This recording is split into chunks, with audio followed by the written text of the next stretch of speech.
सभी को मेरा नमस्कार।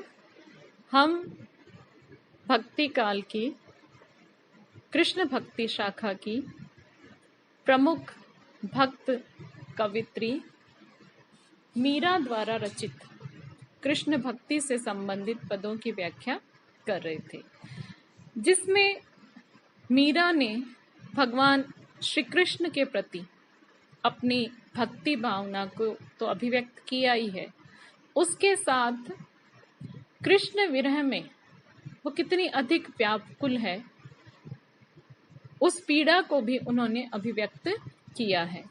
इसी क्रम को हम आगे बढ़ाएंगे। मीरा कहती है, परम स्नेही राम के नित ओळ्यूरी आवे, राम हमारे हम हैं राम के, हरि बिन कछु नहीं सुहावे।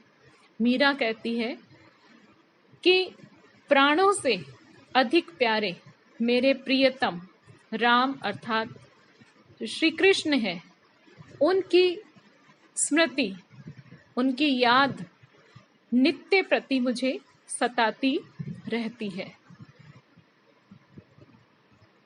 राम हमारे हम हैं राम के, हरि बिन कछु न सुहावे। मीरा कहती है कि राम जो है वो हमारे हैं और मैं राम की हूं, अर्थात हम दोनों एक रूप है। वैसे भी भारतीय दर्शन और साहित्य में कहा गया है कि आत्मा जो है वो परमात्मा का ही एक अंश है। तो यहाँ जो राम और मीरा अपनी और राम की जो एकता का उन्होंने प्रतिपादन किया है, उनकी एक रूपता के विषय में बताया है, वह उसी के अनुरूप है कि आत्मा परमात्मा का ही एक अंग है और अंततः उसी में समाहित हो जाती है। तो ये दोनों अभेद्य है।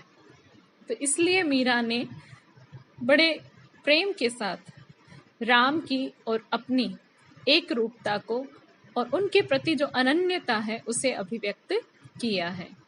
हरि बिन कछु न सुहावे। मीरा कहती है कि श्री कृष्ण के बिना मुझे इस संसार में कुछ भी अच्छा नहीं लगता, कुछ भी मुझे सुहाता नहीं है, क्योंकि कृष्ण मीरा को जो प्रिय है वह एकमात्र कृष्ण ही है। आवण कह गए अजहु न आए, जीवड़ो अति उकलावे। मीरा कहती है कि कृष्ण जो है वो मुझे आने की कह गए थे, अजहु न आए, और आने की कह तो गए, ये वचन दे तो गए, परंतु अभी तक नहीं आए। जीवड़ो अति उकलावे। मीरा कहती है कि मेरा जो प्राण है, मेरा ये जिया जो है, वह कृष्ण दर्शन की आशा लगाए बैठा है और उनके विरह में अत्यधिक व्याकुल रहता है। ये मीरा की जो कृष्ण मिलन की प्रतीक्षा है वह यहाँ पर अभिव्यक्त हुई है। उनके दर्शन की जो लालसा है वह इस पंक्ति में अभिव्यक्त हुई है। तुम दर्शन की आस रमैया, कब हरि दर्श दिलावे। मीरा कहती है कि हे हरि, आप मुझे कब दर्शन प्रदान करोगे, मुझे अपने दर्शन का सौभाग्य कब प्रदान करोगे। मेरा मन जो है आपके ही दर्शन की आशा लगाए हुए बैठा है और आप कब मुझे ये सौभाग्य प्रदान करोगे कि मैं आपका दर्शन कर पाऊंगी। चरण कमल की लगनी लगी नित, बिन दर्शन दुख पावे। मीरा कहती है कि मेरे मन को, मेरे प्राणों को आपके चरण रूपी कमलों की दर्शन की लगन लगी हुई है, बिन दर्शन दुख पावे, और आपके दर्शन के बिना ये मैं अत्यधिक दुखी रहती हूँ और मेरा हृदय जो है वह अत्यधिक दुखी रहता है, पीड़ित रहता है। आगे मीरा कहती है, मीरा को प्रभु दर्शन दीजो, आनंद वर्ण्यो न जाए। मीरा कहती है कि हे मेरे आराध्य, हे मेरे प्रभु, मुझे अपने शीघ्र ही अपने दर्शन का लाभ प्रदान करो। आनंद वर्ण्यो न जावे। आपके दर्शन का जो आनंद है, मीरा कहती है वह आनंद शब्दातीत है, उसे मैं शब्दों में बांध नहीं सकती, वो अवर्णनीय है, अनिर्वचनीय है। तो बार बार बड़े करुण स्वर में मीरा ये श्री कृष्ण से ये प्रार्थना कर रही है कि मैं आपकी वियोगिनी, आपके दर्शन की लालसा में व्याकुल हो रही हूँ, तो शीघ्रातिशीघ्र आप मुझे अपने दर्शन का सौभाग्य प्रदान कीजिए। इसमें राम और कृष्ण दोनों ही विष्णु के अवतार माने जाते हैं। तो मीरा ने कृष्ण के लिए यहाँ पर प्रथम पंक्ति में और द्वितीय पंक्ति में राम शब्द का प्रयोग किया है, और इस पद में मीरा ने जो आत्मा परमात्मा की एक रूपता है उसे भी अभिव्यक्त किया है और अपनी अनन्य भक्ति भावना को अभिव्यक्त किया है। वियोग श्रृंगार रस है, भक्ति तो है ही मीरा की, और माधुर्य भाव की है। दर्शन की जो उत्कट लालसा है, इच्छा है, कामना है, वो मीरा के इस पद में अभिव्यक्त हुई है। इसमें चरण कमल में रूपक अलंकार है और इसके साथ ही छेकानुप्रास अलंकार भी है। भाषा जो है राजस्थानी का इस पद में हमें अधिक प्रभाव दिखाई देता है। ओळ्यो, जीवड़ो, आवण, चरण, कंवड़, दर्शन, दर्शन, आनंद, वर्ण्यो, ये राजस्थानी के शब्दों का विशेष रूप से इसमें प्रयोग मीरा के द्वारा किया गया है।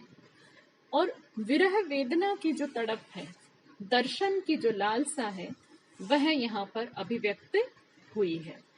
अगला छंद है, अगला पद जो है मीरा का वह है, हेरी मैं तो दर्द दीवानी, मेरो दर्द न जाने को, सूली ऊपर सेज हमारी किस बिध सोना हो। यह मीरा का सुप्रसिद्ध पद है जिसमें उन्होंने प्रेम की, कृष्ण प्रेम में डूब करके वो किस तरह पीड़ित है और मर्मांतक पीड़ा से व्यथित है, उसे उन्होंने अभिव्यक्त किया ही है। और मीरा कहती है हेरी कि हे सखी, मैं तो दर्द दीवानी, कि मैं भगवान श्री कृष्ण के प्रति जो मेरी प्रेम की पीड़ा है उसमें मैं पागल हो रही हूँ। मेरा दर्द न जाने कोई, कि ये मेरा कृष्ण विरह का जो दर्द है, इस दर्द को इस संसार का कोई भी व्यक्ति नहीं जानता है। आगे वह कहती है, सूली ऊपर सेज हमारी किस बिध सोना हो, कि हे सखी, किसी से प्रेम करना, अपना सर्वस्व अपने प्रियतम को समर्पित कर देना, सूली की सेज पर सोने के समान है। और सूली की सेज पर व्यक्ति को भला नींद कैसे आ सकती है। अर्थात मीरा का कहने का अभिप्राय ये है कि मैं प्रेम वियोगनी रात और दिन कृष्ण विरह के दारुण संताप में व्याकुल रहती हूँ। मुझे कहीं भी चैन नहीं मिलता है, और किसी अपने प्रियतम से दूर होकर के भला किसको सुकून मिला है, चैन मिला है। गगन मंडल पे सेज पिया की किस विध मिलना हो। इस पंक्ति में हम जो संत कवि हुए हैं उनका प्रभाव, जो ये गगन मंडल पर सेज की ये बात जो मीरा ने इस पंक्ति में की है, वह कबीर में भी, कबीर द्वारा साहित्य है कबीर का, उसमें भी देखने को मिलती है। मीरा कहती है कि मेरे प्रियतम की जो सेज है वह सुदूर गगन मंडल, अर्थात आध्यात्मिक साधना की दृष्टि से इसे हम देखें, उसके संदर्भ में हम इसे समझें, तो जो शून्य स्थित सहस्त्रार चक्र है उसमें परमात्मा का निवास होता है, और जब किसी साधक की साधना में उसका ध्यान जब लग जाता है और उसकी कुंडलिनी जाकर जागृत होकर के षट चक्रों का भेदन करती हुई सहस्त्रार चक्र में पहुंचती है, तो वहां अनहद नाद सुनाई पड़ता है और आत्मा और परमात्मा का चिरमिलन होता है। उसी भाव को मीरा यहाँ अभिव्यक्त करती है। मीरा कहती है कि मेरे प्रियतम की जो सेज है, शैया जो है, वो सुदूर गंगर मंडल अर्थात सहस्त्रार चक्र में अवस्थित है। तो भला तुम ही बताओ हे सखी, उनसे मिलना सहज ही कैसे संभव हो सकता है। घायल की गति घायल जाने की जिन लाई हो। मीरा कहती है कि घायल व्यक्ति जो होता है उसकी दर्द को, उसकी पीड़ा को दूसरा कोई जो घायल व्यक्ति है वही समझ सकता है, क्योंकि वह भी उस पीड़ा से गुजर रहा होता है, उसे महसूस कर रहा होता है, उसे अनुभव कर रहा होता है। कि जिन लाई हो, या मीरा कहती या फिर इस पीड़ा को वह समझ सकता है जिसने इस घाव को, इस चोट को दिया है। जिसने प्रेम की पीड़ा दी है वह भी इस प्रेम की पीड़ा की व्यथा को, उसके दर्द को समझ सकता है। दूसरा व्यक्ति भला इस दर्द को कैसे समझ सकता है। जौहर की गति जौहर जाने की जिन जौहर हो। मीरा कहती है कि जो रत्नों का मूल्य होता है, उन रत्नों के मूल्य को जौहरी ही समझ सकता है, जानता है कि जिन जौहर हो, या फिर वह व्यक्ति जानता है जिसके पास जवाहर अर्थात अमूल्य रत्न होते हैं। इसी भांति मीरा कहती है कि मेरी जो व्यथा है, मेरे मन का जो दर्द है, पीड़ा है, उसे मैं ही जानती हूँ, अन्य कोई नहीं समझ सकता। दर्द की मारी वन वन डोलू, वेद मिल्या नहीं कोई। मीरा कहती है कि हे सखी, मेरे आराध्य के प्रति मेरी जो प्रेम पीड़ा है, उस प्रेम पीड़ा से अत्यधिक व्यथित होकर के मैं वन वन इसके उपाय के लिए, इस प्रेम की पीड़ा से मुक्ति पाने के लिए वन वन में डोलती फिरती रहती हूँ, परंतु इससे मुक्ति दिलाने वाला, इसका उपचार करने वाला कोई भी वैद्य मुझे अभी तक नहीं मिला है। ऐसा इस संसार का कोई भी उपाय नहीं है जिससे मेरी विरह की ये दारुण व्यथा जो है वह मिट जाए, समाप्त हो जाए। मीरा की प्रभु पीर मिटेगी जद वेद सांवलिया हो। मीरा कहती है कि हे प्रभु, मेरी यह विरह की जो पीड़ा है वह तभी मिटेगी जब आप स्वयं सांवरिया वैद्य का रूप धारण करके मेरे पास आएंगे। अर्थात हे सांवरिया, श्याम वर्ण के श्याम सलोने भगवान श्री कृष्ण, जब आप अपने दर्शन का, अपने मिलन का सौभाग्य मुझे प्रदान करेंगे, तभी मुझे इस विरह पीड़ा से मुक्ति प्राप्त होगी। आपके बिना, आपके दर्शन और मिलन के बिना यह प्रेम की जो, विरह की जो पीड़ा है वह किसी भी प्रकार मिटने वाली नहीं है। इसमें, इस पद में हम देखते हैं कि मीरा ने अत्यंत करुण और मर्मांतक प्रेम की जो पीड़ा है, उसकी जो व्यथा है, उसे बहुत ही प्रभावी रूप से भाव प्रवण शब्दावली का प्रयोग करते हुए अभिव्यक्त किया है। और जैसा कि मैंने पूर्व में भी बताया था, इसमें कबीर आदि जो संत कवियों ने सहस्त्रार चक्र में परमात्मा के निवास की बात की है और वहीं आत्मा परमात्मा का मिलन होता है, उसका भी उल्लेख मीरा ने यहाँ किया है। और उसका साभिप्राय उल्लेख किया है कि प्रेम जो होता है वह सहज ही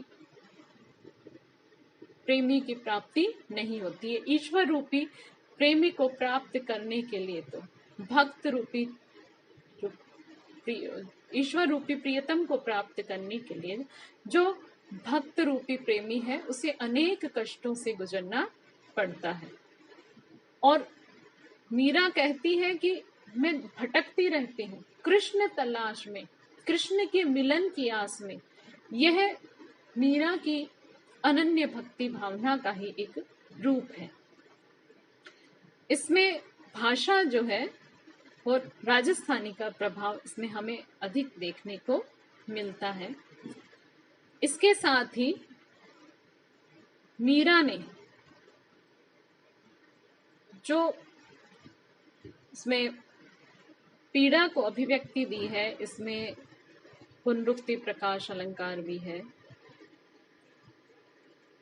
अनुप्रास अलंकार भी है, और इसके साथ ही यमक अलंकार भी है। वियोग श्रृंगार रस है और भक्ति का मिलन की जो आतुरता है, व्याकुलता है, वह इसमें हमें देखने को मिलती है। छंद हम देखते हैं कि ये पद शैली में, मुक्तक शैली में रचा गया है और इसके साथ ही इसमें माधुर्य भाव है।